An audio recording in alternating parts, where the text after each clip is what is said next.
people could begin to take their seats. We have 2 more seats up here for people in the back if you want to come forward.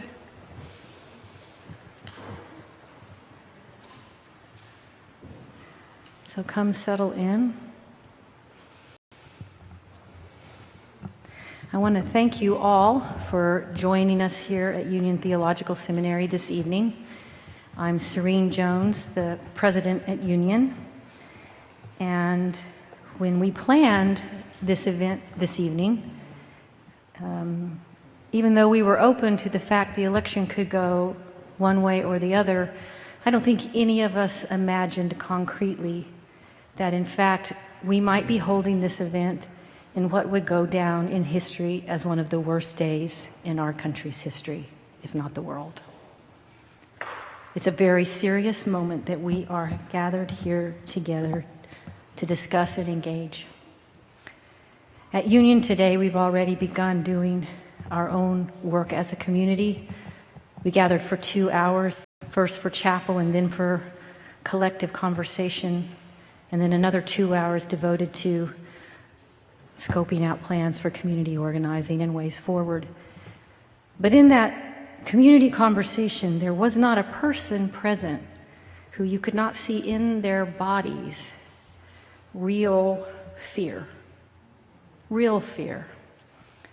But there was also not a single person present who you didn't also get a sense of that fear was mixed strongly with anger and with the desire that the truth about this election be told.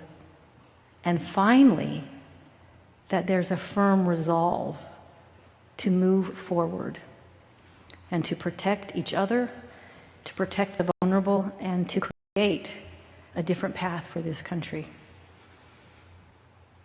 This evening is the second of our series called Faith in America. You can see the announcement of the rest of the series on the back of your program. We began with Michelle Alexander talking about mass incarceration. What does it even mean to talk about the elimination of prisons in today's environment? I'm very, very honored that for Michelle Alexander's opening event here at Union, we were able to screen a very important documentary on mass incarceration made by Bill Moyers called Rikers. And in a minute, I will be introducing someone you all came here this evening to listen to. I have with us to organize and moderate our conversation, Betty Sue Flowers, who is a very dear friend of mine. She is a well-known writer, editor, an international organizational consultant with publications that range from poetry, therapy, to human rights. She's edited books of poetry for television, tie-in books. She's worked with Bill Moyers on the Joseph Campbell's mythology series. She's a former professor of the University of Texas at Austin and the director of the Johnson Presidential Library. Her most recent publications include the co-authored Presence, Human Purpose, and the Field of the Future. Whew. And secondly, The American Dream and the Economic Myth. So I'd like to welcome Betty Sue Flowers to come up to the stage and take a seat.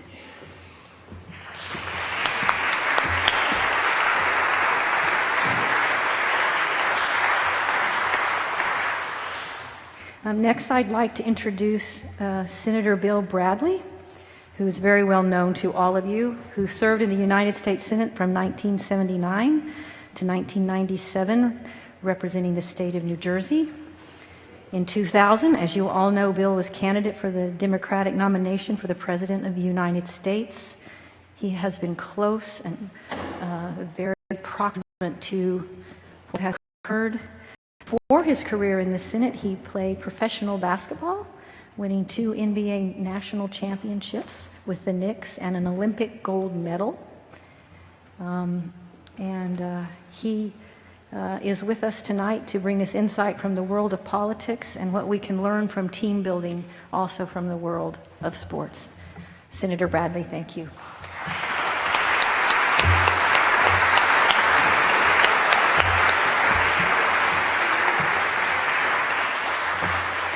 It's just wonderful to get to introduce people who are such dear friends and so close to my heart. I'm happy to introduce to you Ambassador Susan Johnson Cook.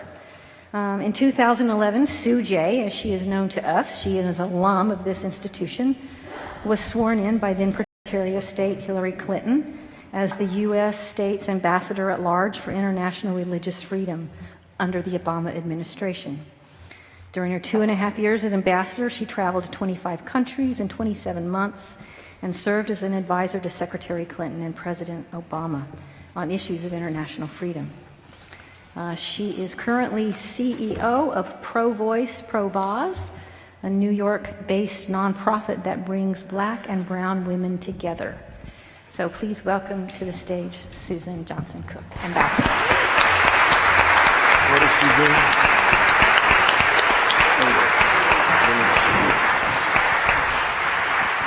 Now I'd like to introduce the Reverend Dr. Samuel Cruz, who is holding up the Union professor side of this conversation. He's assistant professor of church history and church and society here at Union, and his research focuses on the intersection of religion and social processes, especially the potentiality for liberation among racially, culturally, and sexually oppressed groups. Dr. Cruz currently teaches right now, and he's blogging about it, a weekly class about African religion at Bedford Hills Correctional Facility for Women, the only maximum security facility for women in New York. And his class is composed of students from Union and from Jewish Theological Seminary, as well as women at Bedford Hills. I'm very happy to welcome Reverend Cruz.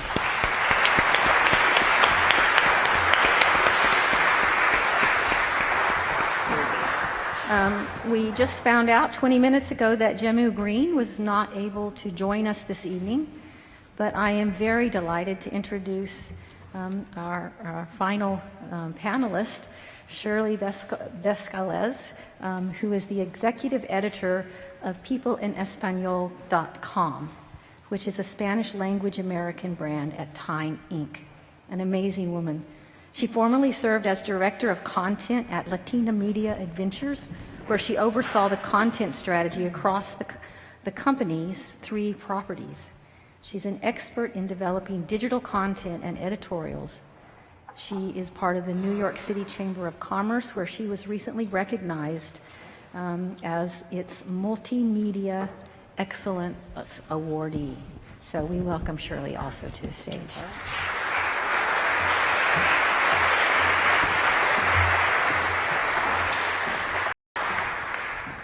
And so finally, it is my great honor and privilege to introduce the man who will begin our discussion by offering his reflections, perspectives on what is truly a shocking moment in our country's history.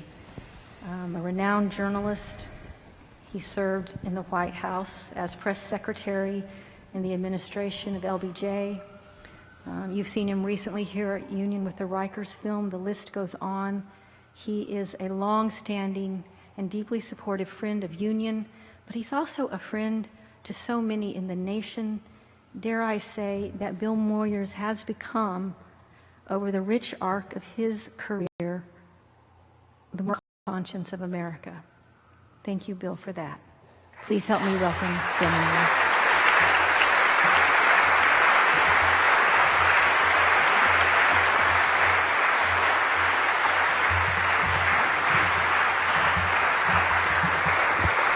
Thank you. Thank you, Serene, very much for those generous words, and thanks to all of you for that generous welcome. I want to assure you that I'm not up here tonight with this because of age, but because I have been experiencing for the last month a severe case of vertigo, which is the perfect phenomenon to experience during an election campaign, such as we've just had. The head swims, sways, you have this constant motion of illusion, nothing is as it seems to be, and you fall a lot. So that's why I brought it up here, just for safety tonight. I do want to begin with a little good news. Our son just emailed us and said, the press says that Maggie Hassan unseats Kelly Ayotte in the New Hampshire Senate race.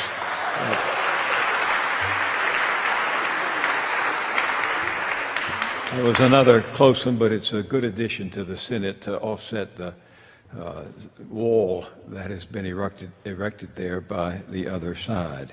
It is so good to be here, so fitting to be here where Reinhold Niebuhr held forth for over 30 years. Reinhold Niebuhr, many of you know, was the preeminent political philosopher and commentator in the mid-50s. He was a theologian. He was an ethicist, a public commentator of the first order, one of the most formidable and influential voices in the American public scene during the 1950s and 60s. He wrote, as many of you know, the Serenity Prayer: God grant me the serenity to accept the things I cannot change, the courage to change the things I can, and the wisdom to know the difference. He also wrote, there are historic situations in which refusal to defend the inheritance of a civilization, however imperfect, against tyranny may result in consequences even worse than war. I'll read that again in light of where we are today. There are historic situations in which refusal to defend the inheritance of a civilization, however imperfect, against tyranny and aggression may result in consequences even worse than war. Reinhold Niebuhr believed that civilization is but a thin veneer of civility stretched across the passions of the human heart, and that it was harder to keep those sinews, that veneer, from cracking than it was to keep them intact, and that civilization was so fragile that the slightest unexpected insult or the slow decay of its fiber could lead to the collapse of a civilization. He also wrote that all human sins seem so much worse in their consequences than in their intentions. And then he said something that has been important to me as a journalist over the years. I think there ought to be a club in which preachers and journalists could come together and have the sentimentalism of the one matched with the cynicism of the other. That ought to bring them pretty close to the truth. But here's my favorite, and this is why I went back to my very heavily highlighted book of his main book that has been important to me ever since I went to Washington in the early 1960s. The temper and the integrity with which the political fight is waged is more important for the health of our society than any particular policy. And finally, nothing that is worth doing can be achieved in a lifetime. Therefore, we must be saved by hope. All day yesterday, a live camera was trained on the grave of Susan B. Anthony in Rochester, New York. Susan B. Anthony, as so many of you know, was the social reformer and feminist activist who became the key spokesperson for the women's suffrage movement in the 19th century, probably the best known of the champions of women's rights. I recently visited the town of Canandaigua in upstate New York near the Canadian border, and the courthouse where Anthony was convicted.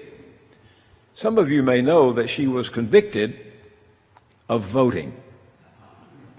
Convicted of voting. And I thought of her all day yesterday because of all the people I could really see from the way the figures were running were staying home and not voting.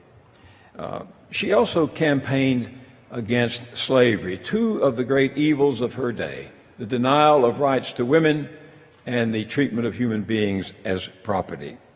For her sins, she was hung in effigy, and her image dragged through the streets of Syracuse. It's astonishing how long she and others had to fight.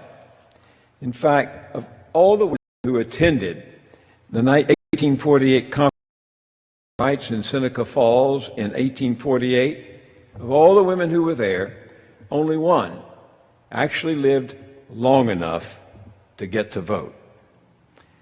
Something else struck me again yesterday in the context of her fight against the discrimination against women and the treatment of slaves as property.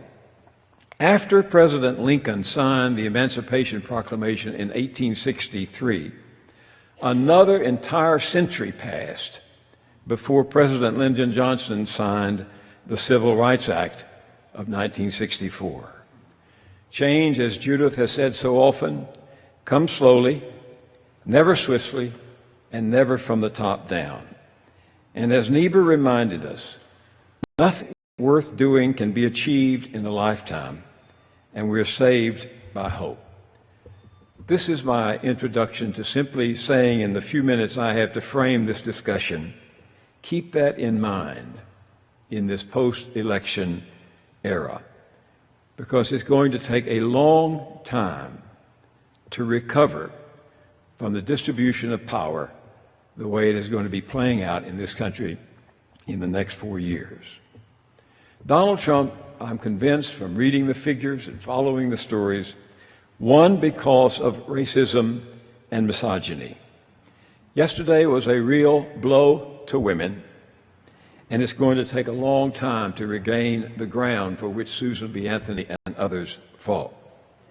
But as one person wrote me this morning, great numbers of working people, tired of being ignored and trivialized by this country's elites in both parties, cast their votes for someone who legitimizes intolerance, misogyny, racism, and xenophobia, and other of our basest instincts. Indeed, I believe that it is Trump's disgusting language and his call to physical violence that is most responsible for having gotten him elected.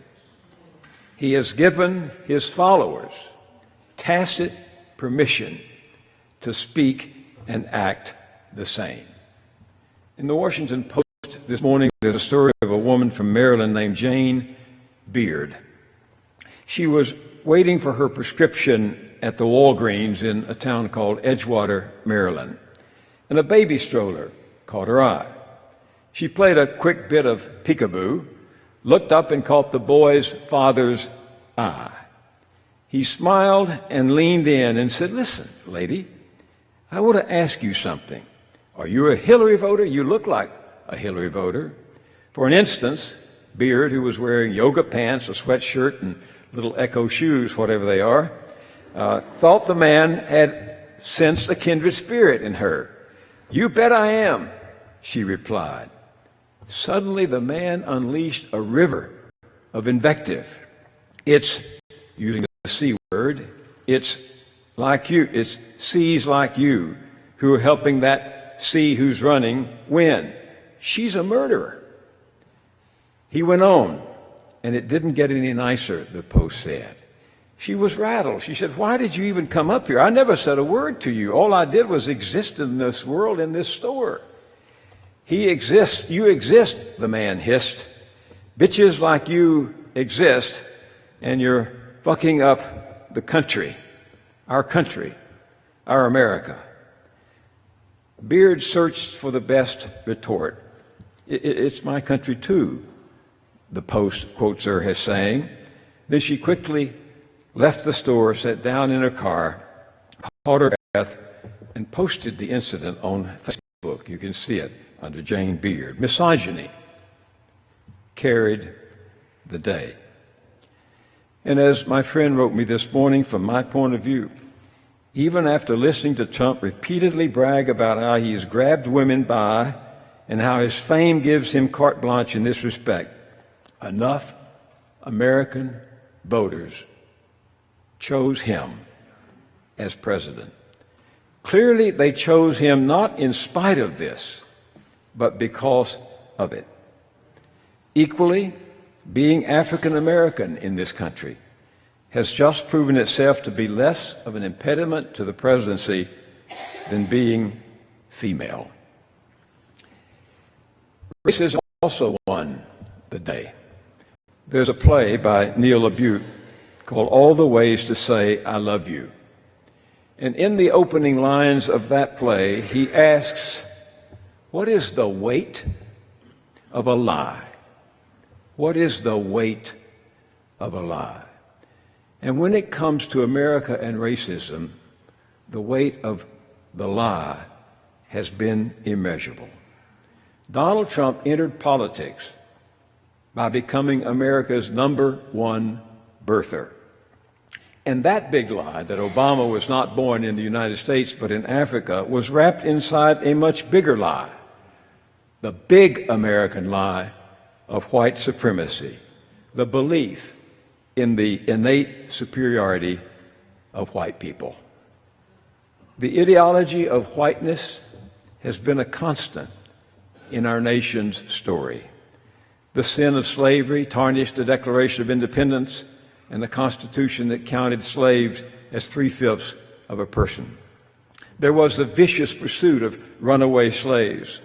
There was the Supreme Court's Dred Scott decision affirming that human beings were property. There was the Civil War, millions of bloody people, millions of dead in a bloody fight over whether a nation could be half slave and half free. There was the KKK and the Jim Crow law and the martyred heroes of the civil rights movement murdered by bigoted white men. We like to think that we have marched at a steady pace in a straight line toward the equality proclaimed in the Declaration of Independence, but that's not so. Our progress has been sporadic and isolated, with long periods of stagnation and retreat. America still suffers from the value gap, what Eddie Glaude Jr., who teaches religion at Princeton, but I think is well known to the union community, describes as the belief that some people are valued less than others because of the color of their skin. That is why, despite the presence of a black man in the White House, there is still much sadness and even pessimism among so many African Americans who see this as a time of stagnation and decline in progress toward racial equality. How else to explain the fever that infected so many Trump rallies? The sad truth is that the malicious and the malignant have come in once again from the margins to occupy the political mainstream.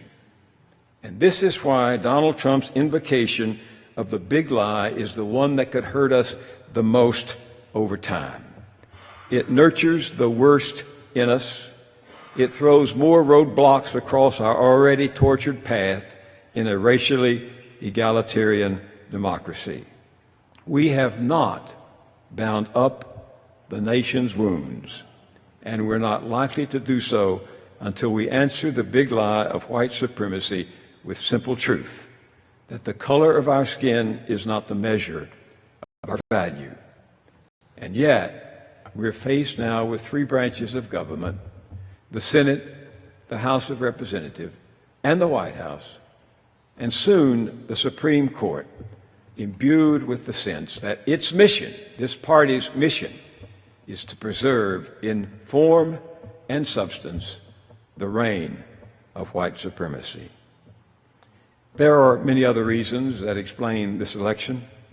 Rupert Murdoch and Roger Ailes, Sheldon Adelson, the Koch brothers, Breitbart and Drudge, the weird respect demonstrated by the mainstream news sources for Paul Ryan, coupled with his cowardice in condemning Trump, no matter how outrageous his behavior and action, and fear itself.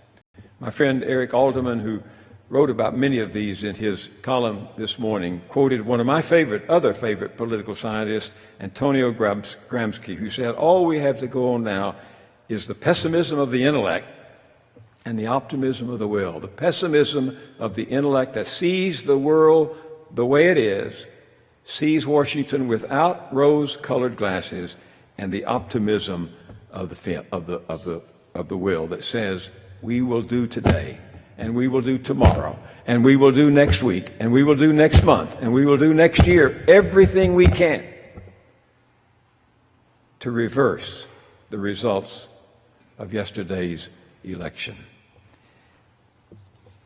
You probably picked up one of these when you came in. I don't know the gentleman who handed them out, but it begins with, there must be no illusions that somehow this will be okay. it won't. When Yeats died in 1939 as the fascist war clouds gathered over Europe, W.H. Auden gave voice to the prescient dread that many Europeans, and now Americans like me, are feeling today. His only hope lay in an intrepid poetic spirit that carries the understanding of those worldly abysses and of the divided human heart that has its own abysses too. He wrote, "In the nightmare of the dark, all the sleeping dogs of Europe's bark, and the living nations wait, each sequestered in its hate. Intellectual disgrace stares from every face, and the seas of pity lie locked and frozen in each eye. Follow, poet, follow right to the bottom of the night with your unconstraining voice. Still persuade us to rejoice with the farming of a verse. Make a vineyard of the curse. Sing of human unsuccess in a rapture of distress. In the deserts of the heart, let the healing fountains start. In the prison of his days, teach the free man and woman to praise." In other words, keep the faith, valiant against all disaster. Thank you.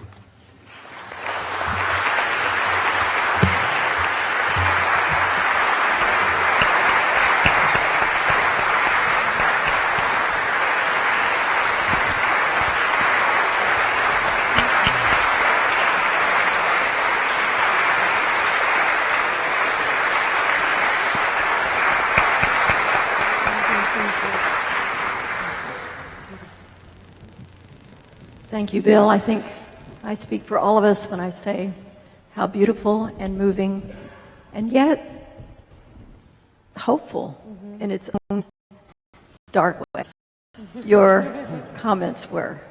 Thank you so much. There's plenty to think about and to talk about based on what you said. I want to begin with a couple of sentences taken from her concession speech. Secretary Clinton quoted Galatians 6:9. "And let us not grow weary of doing good, for in due season we will reap if we do not give up." And then she went on to say, "My friends, let us have faith in each other.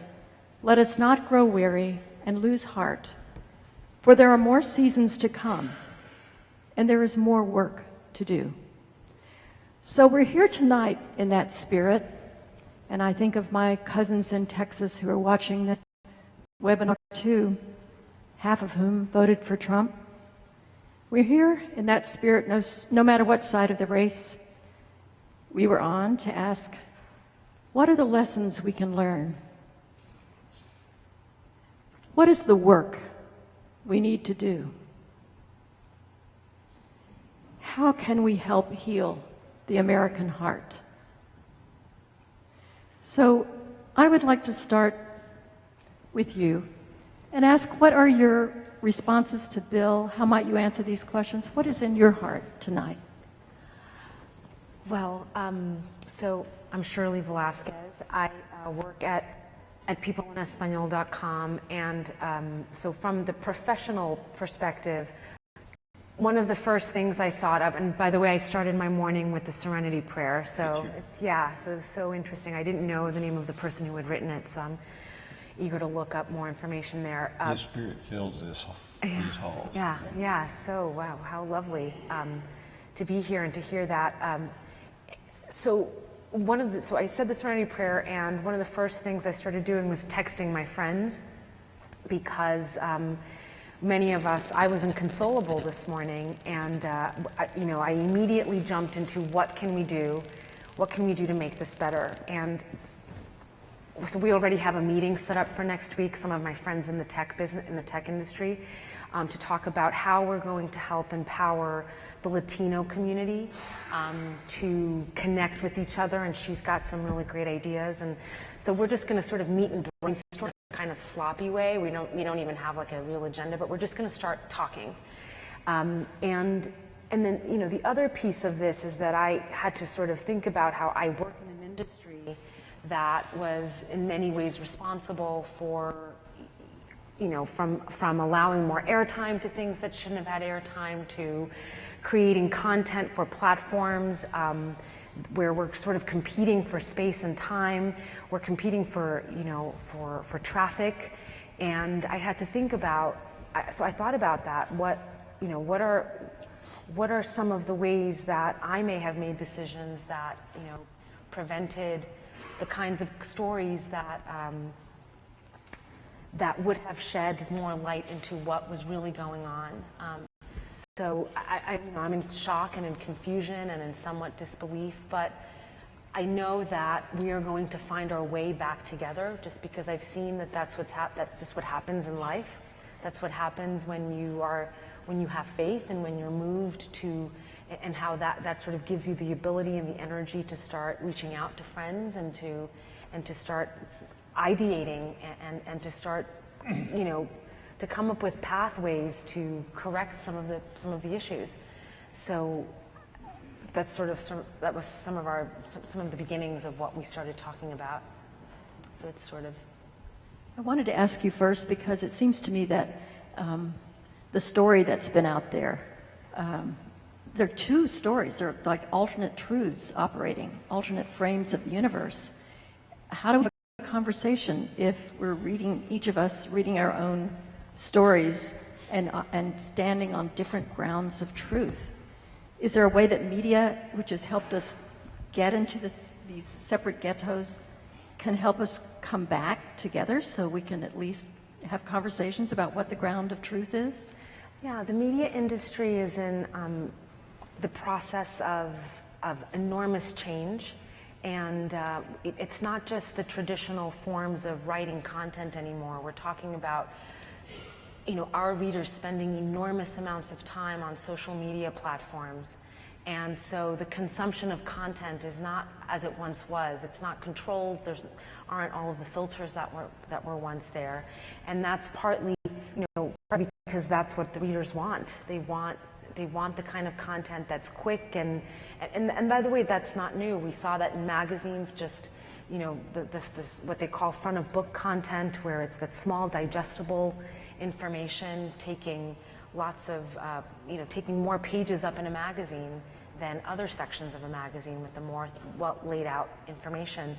So how do you monitor that? I mean, I know that we are, at my company in any way, we take that very seriously. We want to make sure that the information we put out is accurate, but when you're competing with so many other outlets, it becomes a very difficult thing to monitor. Yeah, and in survival mode, clickbait becomes very attractive. You're trying to survive as an industry, even. Sujay, you're in the midst of these things too. What are your comments and questions and reactions and thoughts? First, I want to thank Union for inviting me, my alma mater, and thank you for your beautiful opening. A few things. One, my heart goes out to the Clintons, who I'm very close with. I work for both president and secretary. And when she said this is painful, we all felt the pain. We all teared up. I was up to 3:09, and I heard Trump's speech as well. And today was our wonderful Wall Street midday worship service that we have on Wall Street. And I was like, what do you say to people when you're crying yourself? How do you get this together? And so there had to be a word of hope for people who came in. The mood was a funeral feeling. It was a funeral feeling. And there had to be a word of hope. And I think that's why faith is so important, that we have this to help us get through this. And that Secretary Clinton has faith also, which is why she could quote Galatians. And so it's also important to have faith. And so that keeps us grounded. And I was a candidate, you know, for Congress, and June 28th was my primary. And so I know what it feels like to not get the most votes and to not win. And so I resonate with her as a woman who tried to break some ceilings locally, and she's cracked more than 18 million. She's cracked several hundred million, and there will be a woman that will be able to really become president. But I just think in the meantime, we have to deal with sexism with not just on the other side of the aisle. I think we have to deal with sexism within our own parties. And we have to look at the places that we can begin to make some changes. On Monday, my pro-voice movement, Pro-Voice, brings Black and Latina and Asian women together. And we're bringing women from both sides of the aisle together, and we're going to meet in Washington. Brown and Black women who have worked in both sides of the campaign, some who worked for Trump, some who worked for Ben Carson, some who ran the Democratic Convention, Reverend Leah Daughtry. And we're going to sit and we're going to begin a conversation as women in terms of, first of all, how do what makes you think like that? What makes you go that way?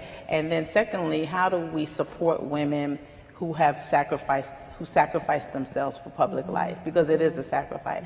And today the feeling was very much like Good Friday. And so I had to end this, I'm a preacher, so I had to end the sermon saying I project a winner, and the winner is Jesus Christ. And so we have to use that faith to get us through this and to it. So those are some of the things that I can do as a leader of grassroots.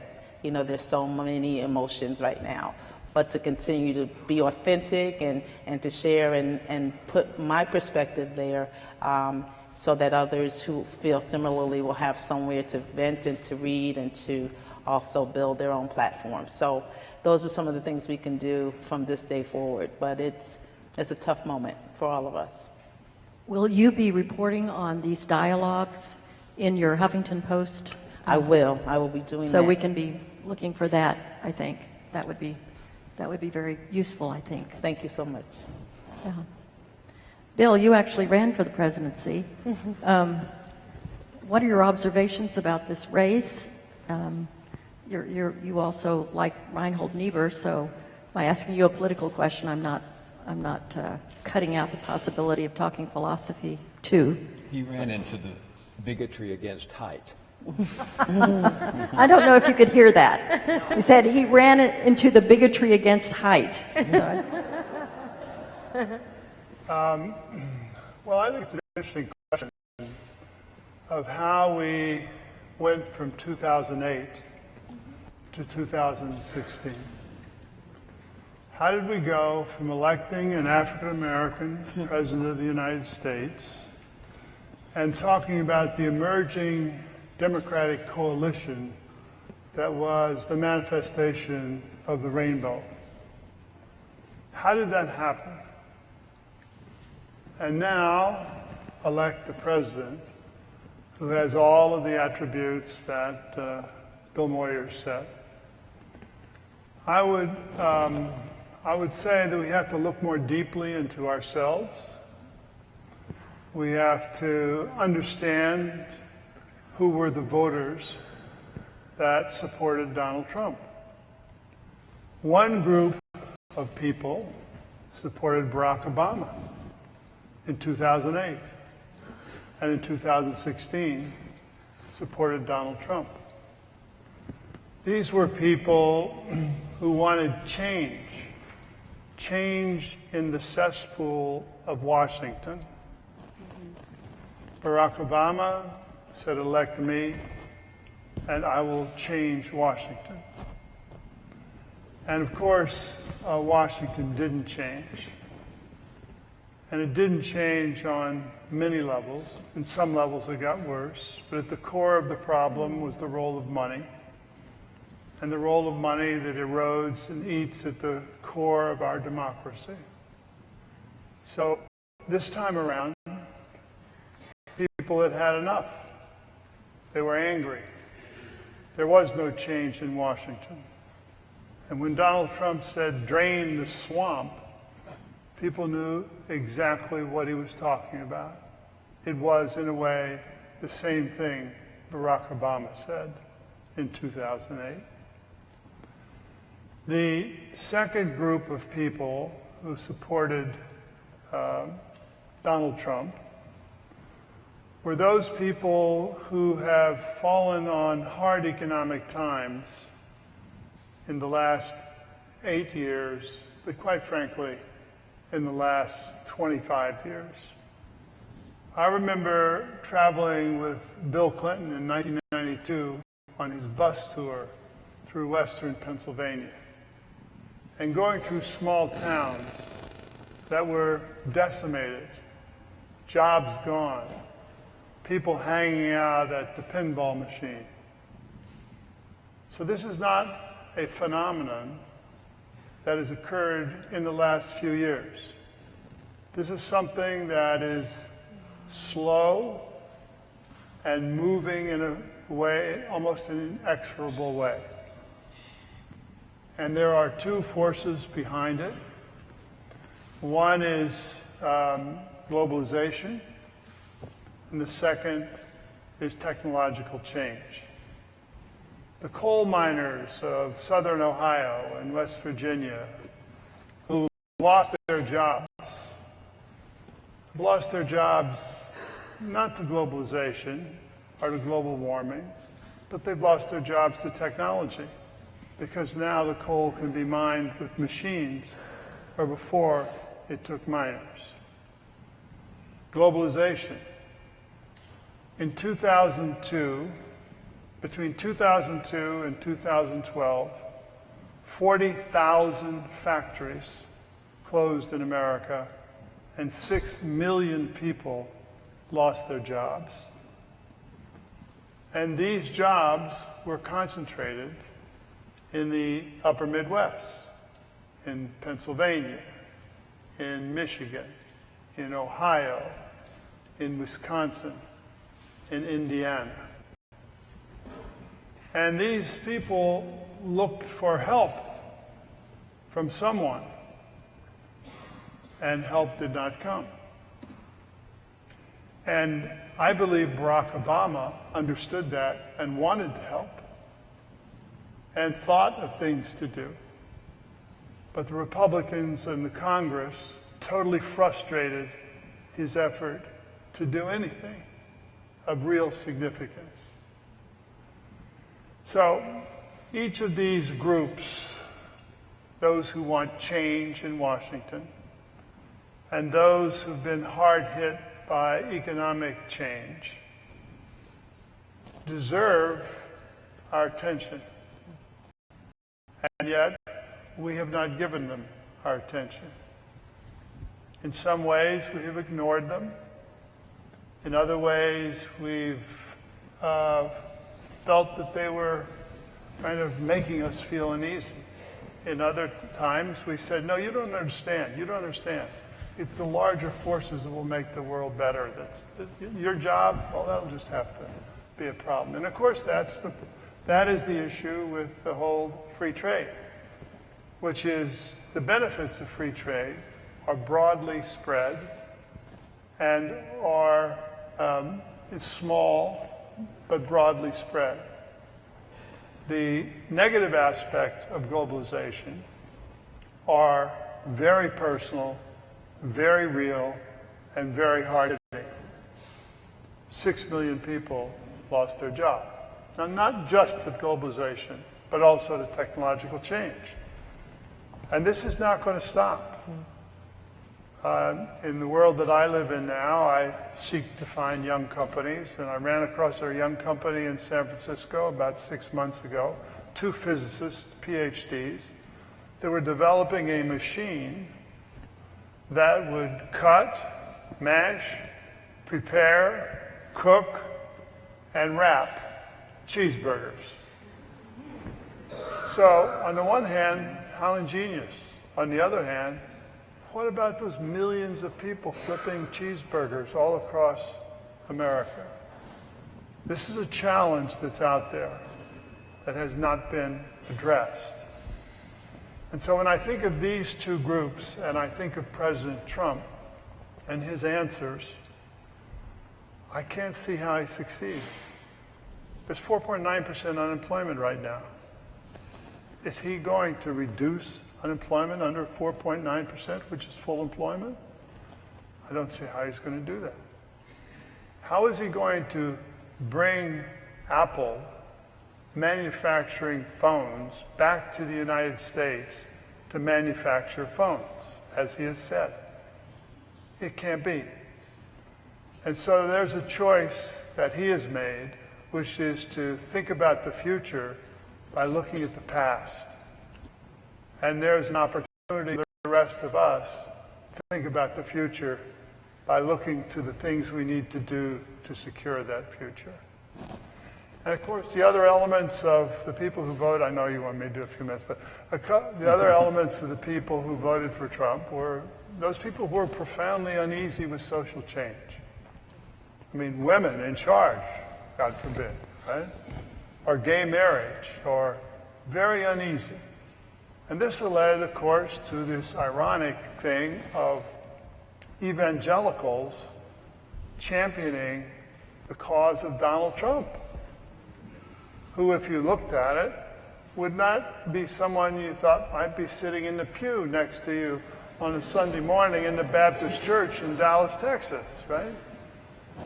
But you have some of that community who looked at the Supreme Court ruling on gay marriage and gave up on the political process achieving their ends and made the bargain with the devil and said it is better to have someone who's totally secular, who is vicious and rude, than to continue the thought that maybe we're going to change, as the Supreme Court has ruled. And then, of course, there's the last group. And these are the haters. They are the haters. And they've always been with us. And I guess they'll always be with us, given the humor. And how do we deal with them? We clearly see what's at stake.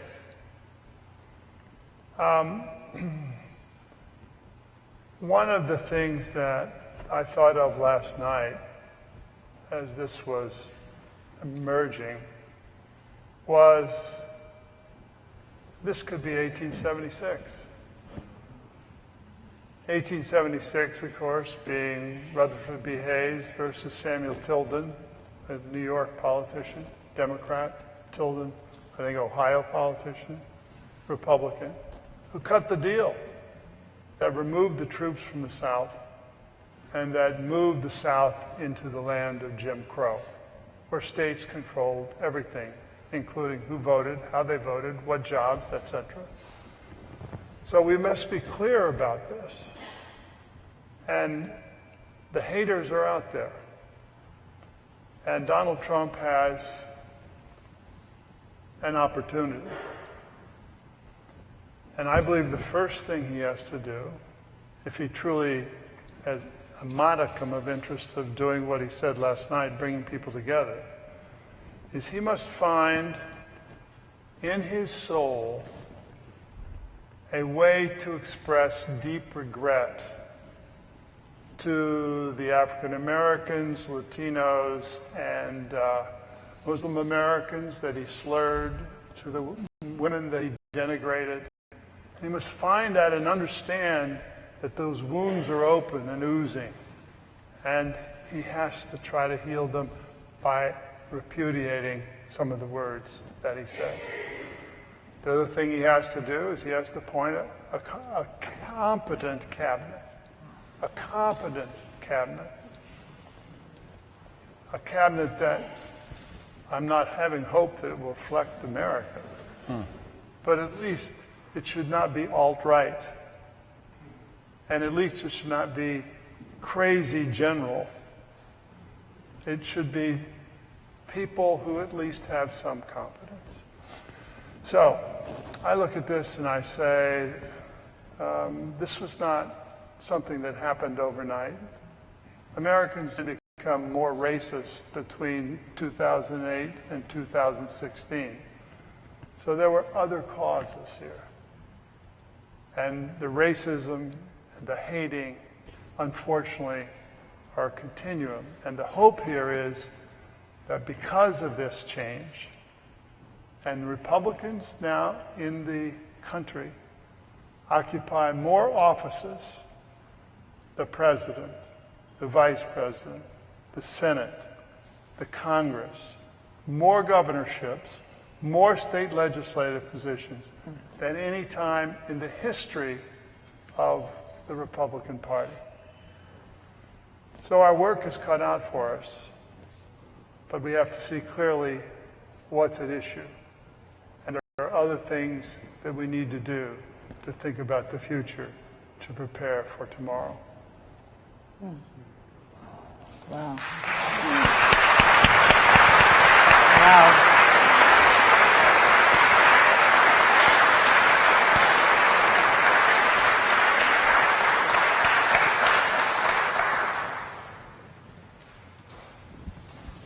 Oh, what might have been.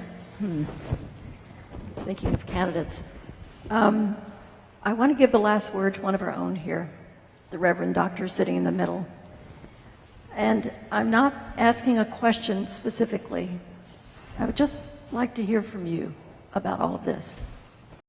Well, I had the conversation that I just heard Senator Bill Bradley express to us, but from a Latino perspective.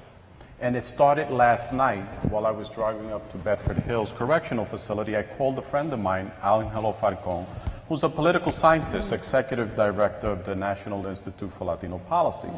And I said, Angelo, I want to speak to you about Hillary's presidency. I'm going to be on a panel tomorrow night, so I want to have a conversation. And he said, why don't we speak tomorrow morning about the presidency? Let's see how things go tonight. So I called him this morning and I said, I want to speak to you about Trump's presidency. We were both quite surprised at what had happened. We talked about that progressive coalition that we thought existed that would secure the election of Hillary Clinton to the presidency. And he said that the fact that it failed, in a sense, and it did, has to some extent put the Latino community or its leaders in disarray, or reassessing and strategizing where to go first. Because at this time, Latinos thought they had an in, finally, into the political process.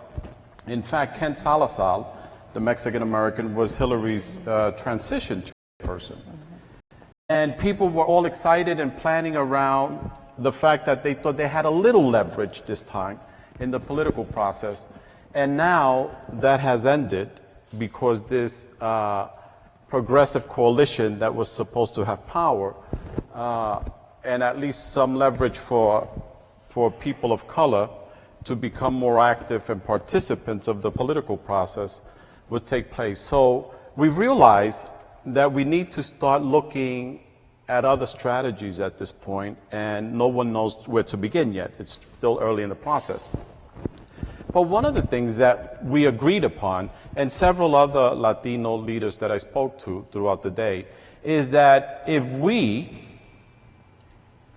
simply assume that the coalition that Trump built is a result of racism and misogyny, we're making a big mistake. We're not doing critical analysis. It's simplistic.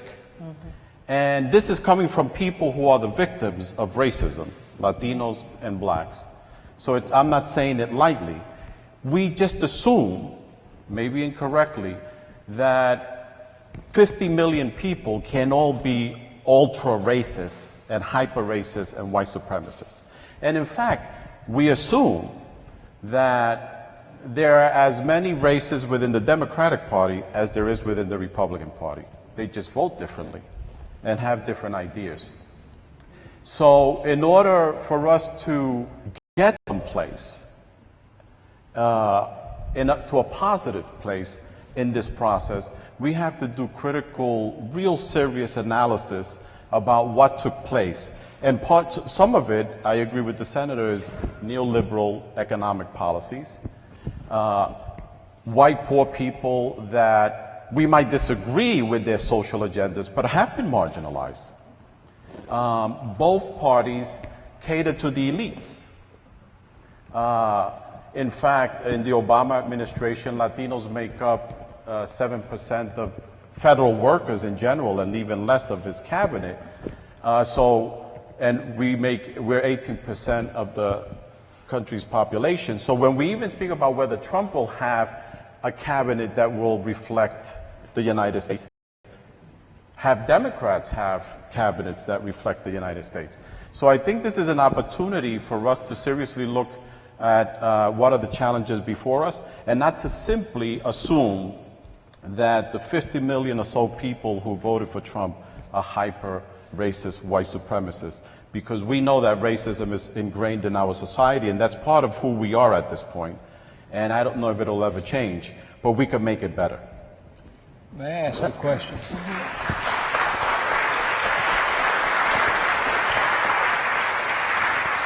It's a question to the three of you. Black voters turned out less for Hillary Clinton yesterday than they did in the same areas for Barack Obama. And Hispanic, Latino voters turned out less for Hillary Clinton yesterday than they did in the same quarters, precincts for Barack Obama. Do you have any idea why that is? Could it be that Obama did not bring a sufficient number of Hispanics into the administration? What is that? I don't understand that one. I mean, from a Latino perspective, is a little complicated, I think. I mean, maybe also from the black perspective, because Latinos, that's a term that includes so many different people. So we don't know if the Puerto Rican vote was higher for Obama this time, but you have people from other parts of Latin America who come here from the cream of the crop of those societies, so they have different agendas than your typical Latino in the USA. That's one of the issues. But I think that much hasn't changed for Latinos and African Americans. I mean, people might have different opinions, but when you've been seeing what's been happening over the last several years with Black Lives Matter in this country, in fact, when some of my good dear friends called me today who happened to be non-white or non-black and were horrified by what was happening, I was horrified too, but I don't know if it could get worse for Latinos and blacks than what it's been.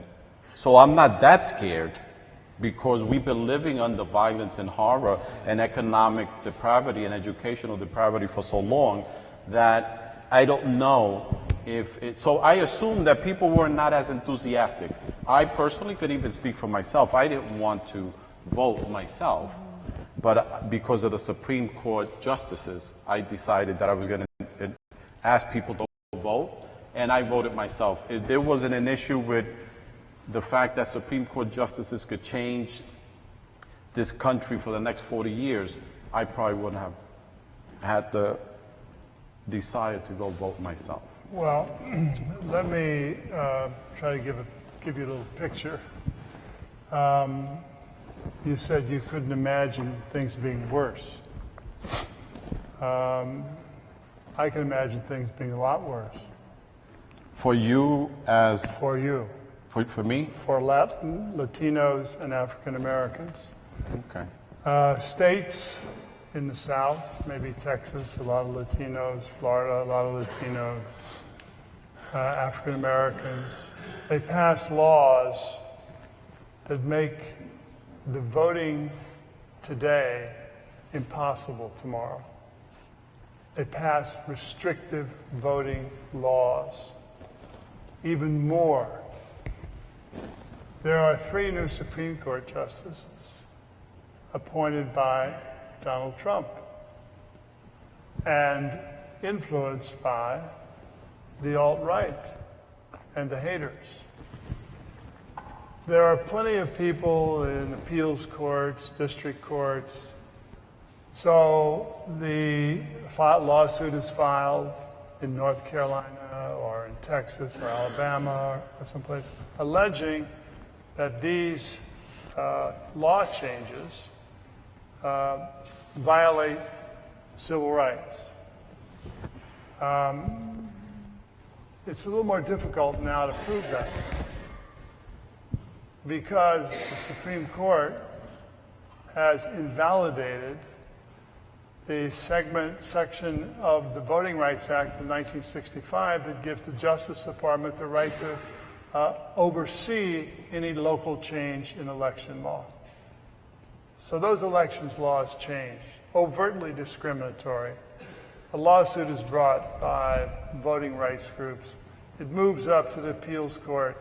The appeals court sustains it. These are Clinton appointees. These are Obama appointees. It goes to the Supreme Court with 3 additional Republican appointees, and those laws are affirmed. And thousands of Americans can't vote. To me, that's worse. But that's where I think one of the problem lies if we're going to do an analysis that's a little bit more critical and nuanced. Because you haven't even heard why I think it can't be worse. So first you have to do an assessment of where the people who are on the margins of society, why are they thinking about what they're thinking? I mean, I could recite that also. I am completely aware of what's happening. That's why I said that I decided to vote, because I know of the issues of having justices that do the right thing.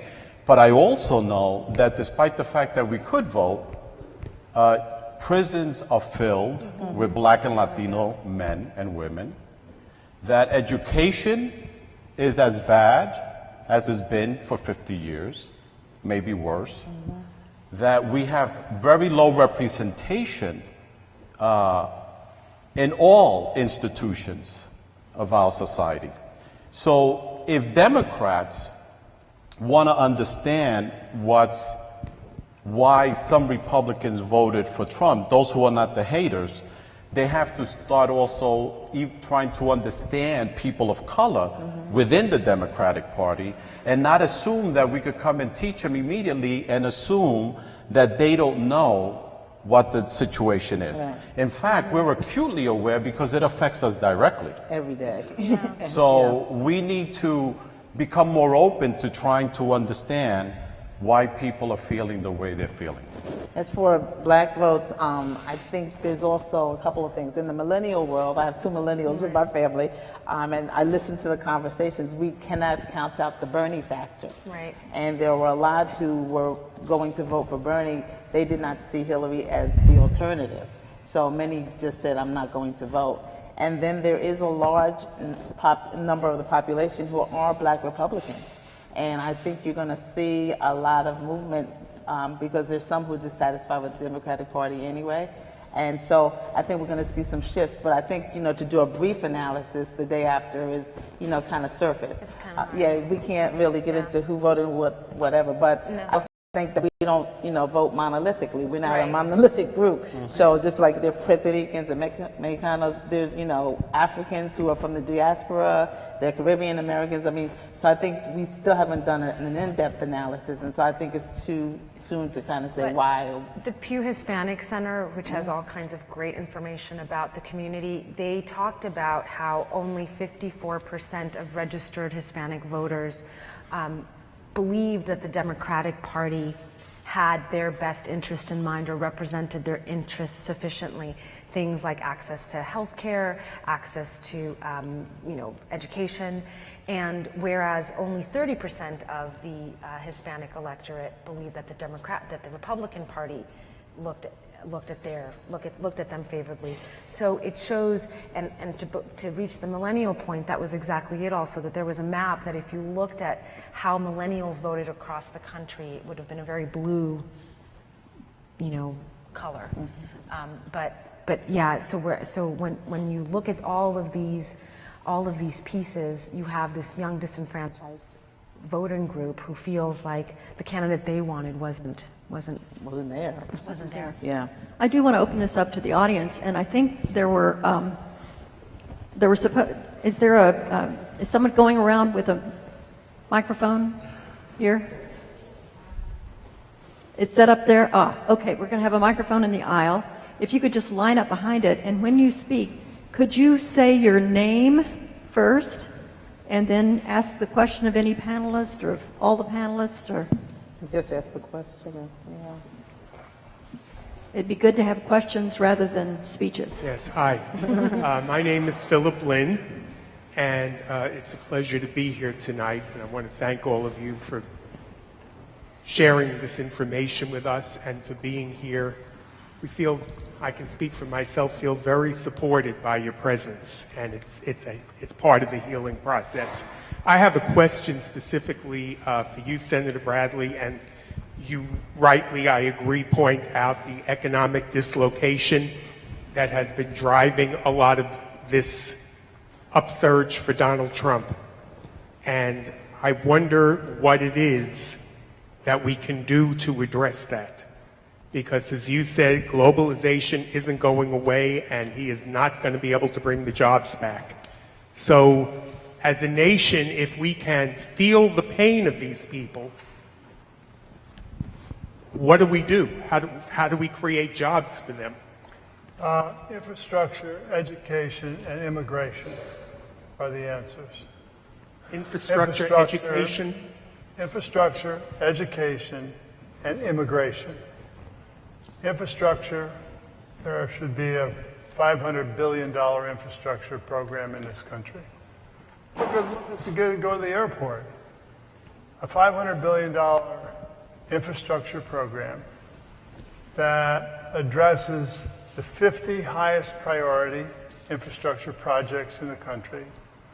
And it is implemented not by Congressman X or Y, just like Congressman X or Y could not decide what base to close when we were downsizing, so gave an independent base closing commission the right to decide what base to close. Here you give it to an independent infrastructure board, and they do the 50 high priority national infrastructure projects. Not for every little mayor, his bridge, but national.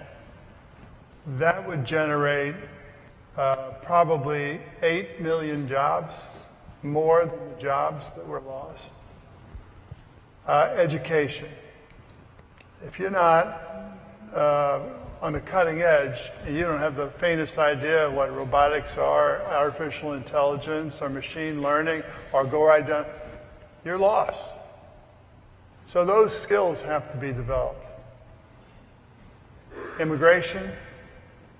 Lee Kuan Yew, who's the founder of Singapore, once told me, you know, the 21st century is going to be determined by talent. And China has 1.3 billion people to draw talent from. But the United States has 7 billion, as long as you stay open. And so you have to, those are the three things that I think you need to generate jobs. And if you do the infrastructure thing, you're likely to get higher economic growth. You get higher economic growth, you get more tax revenues, you get more money to do other things that you need to do. I know Trump is talking about infrastructure. I wonder if he'll actually do it. Or how big it will be, or whether it'll be given to his buddies, or, I mean, there are 100 questions. Right. Thank you. Yes. Yes, my name is Dr. John Derek Novell, and my organization is the African American Pinkster Committee of New York. Pinks is the oldest African American holiday of the 13 colonies and of New York, back to 1626.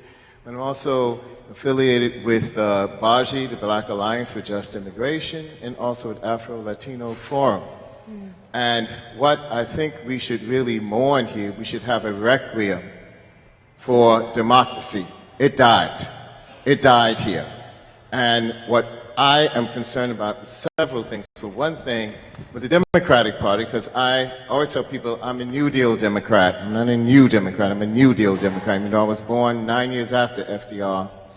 And the superdelegates put their thumb on the scale so that no matter what Bernie Sanders could do, he could never get his numbers up. They should have voted last.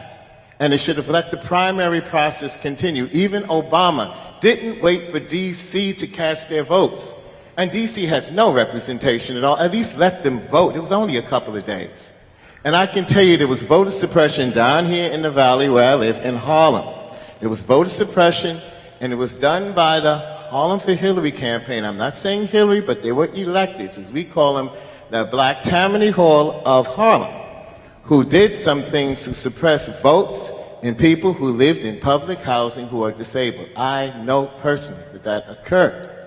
So there are these issues. Plus there's the issues that, three issues that we as African Americans and people of color are concerned about.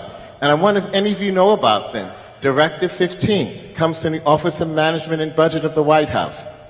That is institutional racism. The president can determine what race you are. I don't know if people know that. But we went through the whole process of the census that's coming up. And people who are immigrants coming in here in this country, who the United States has determined are white countries, even countries in Africa. If they come in and their passport says they are white, even though they look like me, they cannot change their color. And if they're treated with discrimination, the courts, not the courts, the EEOC says they have no standing because white is on their passport. I used to work for the Division of Human Rights before my accident. And so you have that, plus you have QIRA. QIRA, do anybody know what QIRA is up here? No, it's no speeches, but I'm still saying these are issues. Yes, the question is,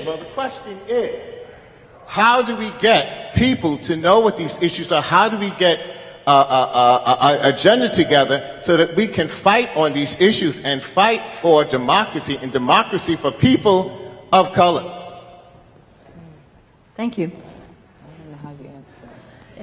That's That's a big question, but what I can say is that the census is going through taxonomic meltdown right now because we still have this idea that race is rooted in biology. The concept of race is rooted in biology, skin color, size of the brain, you know, all of these ways that it's been categorized. And I think that, so one writer friend of mine said that what we should do is we should all, you know, tick off the box, because Latinos have this problem. When you go and you're going to sort of explain what race, quote unquote, you are, you have to choose from white and black, and often we are all of it. So what my writer friend said is that we should check that we are all black until we send that message to the government that we should not, you know, that we should not be categorizing us in this way. My name is Mike Menz. I have two questions that are related. The first is for Mr. Moyers. I heard you say that the disaster that was yesterday was the fault of those 50 million people. Doesn't the elite have a responsibility for ignoring those 50 million people and having really, to some extent, created those 50 million people? And my second question for all of us is, the swamp is not just in Washington. Isn't this room part of that elite that we're talking about? Well, I meant to indicate that it's hard to separate the motives of 50 million people and identify each one. They all vote for very different reasons. But I do believe that the exit polls in particular do indicate that misogyny and racism provided a sufficient margin on those two areas to make a difference in the turnout, particularly in exurban areas right beyond the suburbs and in rural areas. I mean, all of the exit polls last night on the different networks were saying this was the big surprise, that these white voters were turning out in these particular areas in sufficient numbers, and not all of them were racist. I don't mean to suggest that, or misogyny. But those two strains added numbers to the turnout that surprised everybody. And the group that you said were the haters are the people who've been waiting for someone like Trump to come along to say what they've really been thinking these 8 years. So, you know, there's that group as well, and he played to their hate and he played to the violence. I mean, when you have a crowd saying lock her up and execute her, I mean, how low do we go as a society? I mean, so, you know, those are the haters. And You don't always have to go low. Judith said she heard on the radio, I think if I'm quoting you right this morning, when they were doing the stock market report, there was somebody on the stock market floor saying, lock her up. I mean, it's not just Exerbia. Of course it's not. And it's not just country. What the interesting question to me is why 81% of white evangelicals voted for Donald Trump, given his record of a savage temperament and his bragging about assaulting women. Why 81%, according to the exit polls, vote for Donald Trump? The greater figure in religion is Barack Obama, and Hillary, as you said to him, is a seriously religious person. I don't understand that unless it's abortion. Yes. I'm Kathy Stickle, formerly Sergeant Stickle, United States Army. thank you for your service. And I can't believe I volunteered to die for these people. And I would ask you, sir, because I have heard what you said about economics. I've seen it in my family. Nobody in my family is going to have a pension or retirement. And I've heard you say these people are feeling threatened about change in their way of life. I'm gay too, so I understand that. My family's Mormon. But I would ask you, Mr. Moyers, because you're a little older, is there a case instead to be made that Americans aren't feeling too threatened, but that they're feeling far too safe? Because when I see things like the NATO alliance being threatened, when, you know, just any history major can take clean food and water, and Trump is talking about throwing away the regulations. But real things like war and hunger and violence, is there a case to be made that all of this is the mustard, the ketchup, the bun, and that Americans are feeling too safe is really the meat of the problem? Too safe from? Too safe from act like war, like your sons are like over here and people are going to be firing at him because now the draft is just people, there's no draft, there's just people who couldn't get a job. My drill sergeant asked the same thing, couldn't anybody get a job? I do think that we are a very distracted people. Yeah, I think so. We're amusing ourselves to death with entertainment. They can't hear you, Bill. They can't hear me. I do think we are amusing ourselves to death, and we're easily distracted. There's so much suffering in this country that we do little about, and a lot more abroad that we do even less about. Let's see if the mic is off. I can't answer. There we go. Do think that we are distracted and that we assume the world's going to be all right. But in fact, we face down the road water shortages and food shortages and terrorist attacks. But we live in a kind of bubble in this country, aware of, say, the Syrian refugees, but not sure that we can or want to do anything about them. So yes, I do. Yeah, I'm sorry. Let them answer the question. I'll take a crack at that. Yeah, I think Americans have become too safe because Americans don't send their sons and daughters. There's no draft. You volunteer, and you become a certain group of people. And if you have tough economic times and you don't have any way to get out, you volunteer for the military. And so you go to Afghanistan on the other side of the world, or you go to Iraq on the other side of the world. And the rest of us sit here and say, oh, let's see what's on the evening news about Iraq. Therefore, we don't feel threat. Now, terrorism, you know, Fox News has been doing the best to let us know that there's terrorists right under this table tonight. And it is a threat. But in this campaign, one of the things I did was, because I was a citizen, I thought, what could a citizen do? I'm no senator, I'm no campaign manager, just a citizen. And I thought the most important thing was to educate the American people about what nuclear war really means, right? So, did a commercial created by George Lucas, done by an ad firm in Boston, that was a very vivid demonstration of what nuclear war means.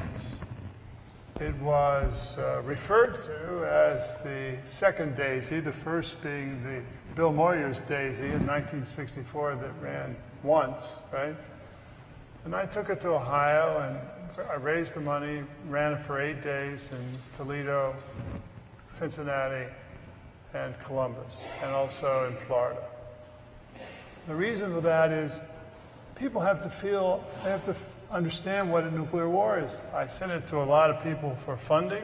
Oh no, that's over the top. Oh no, that's over the top, right? And so, yeah, I think Americans feel too safe. Some. Thank Some, you. yeah. I was going to say, I'm a mother of 2 African American males. I don't feel safety. I don't feel safe. And I think a lot of black and brown parents, you know, don't feel safe, which is why the Mothers of the Movement was such a brilliant move, because we felt them having lost their children. And each of us has what I call the talk, the prayer, and the cry. You know, we have the talk with our sons, our children now, males and females, about going out of the house. And if they are stopped, and then we have the prayer. We pray for them every time the key goes in the door or the door slams, and then we cry, you know, because at some point you get a call for some reason. Hopefully it's not death, but usually they're stopped or something. So safety is not a word that I would say many of us feel. Right, I agree with that, but her question I heard was related to foreign defense. Yeah. Serene, I think we're supposed to stop in 5 minutes. A couple of more questions. Those are my marching orders. So the first 2 in line, yes? Hi, I'm Soraya. I live here, but I'm not a U.S. citizen, actually. But I want to say, you know, in all fairness, I didn't actually watch the campaign last night, and I woke up this morning and I didn't feel like this sudden rapturous, agonizing feeling, although I really am not happy with the outcome. Because to be honest, from a Middle Eastern perspective, I kind of dreaded either outcome. And I feel like a lot of people were put in a weird situation where you had to either vote for someone who is openly racist towards Muslims and Middle Eastern people, or someone who has kind of advocated for a lot of the wars that have killed a lot of Muslim and Middle Eastern people. And a lot of people don't really understand this, and when I talk about it, I kind of get attacked. And what I wanted to ask is, like, so I work a lot with refugees, and we also hear terrorism being part of both campaigns, right, and featuring quite heavily. But it's only really called terrorism when it happens here and not over there, even if it's like 5,000 times over. And my question was how to make people care about issues before it comes to them. Because it seems to be that it only people only really start to care when it's affecting them. I'm